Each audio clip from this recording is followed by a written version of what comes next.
Hello everyone, and welcome back to another episode of The Score, where we bring you weekly coverage of Indiana State sports and professional sports in Indiana.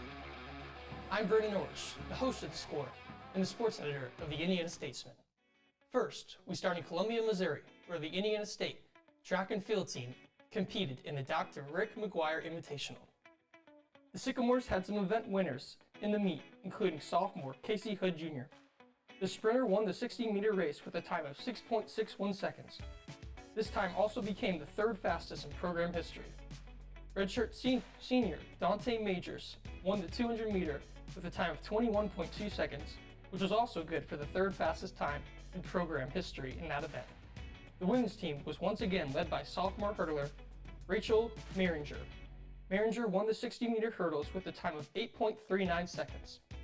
Sycamores continue their indoor season when they travel to Chicago to compete in the DePaul Alumni Classic at Gately Park on February 8th. Indiana State's men's basketball team won their second straight game, 88-83, at the University of Illinois Chicago on Saturday afternoon.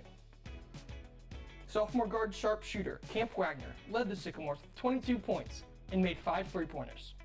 The Trees had 4 other double-digit scorers in the victory, including graduate student forward Kamani Dowdy, who had 17 points, senior guard Samaj Teal, who had 13 points, 8 rebounds, and 7 assists, sophomore forward Jaden Daughtry, who had 13 points, and grad student forward Aaron Gray, who had 12 points and 10 rebounds.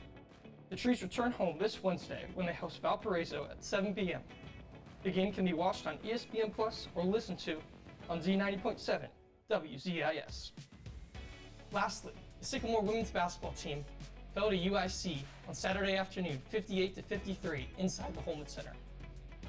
Junior guard Savannah White recorded her first double-double with 13 points and 11 rebounds. She also had 2 steals and 2 blocks in the loss. Sophomore guards Keslin Seacrest added 13 points as well and went a perfect 6 for 6 from the free throw line. Indiana State has a 6-day break before their next match in Springfield, Missouri to take on the Missouri State Bears at 7:30 this Friday. This game can also be watched on ESPN Plus. Coming up next week in our next newspaper edition, we have Indiana State men and women's basketball, as well as Pacers coverage from their weekend games. You can follow along with our stories on campus where you can find weekly issues in any building.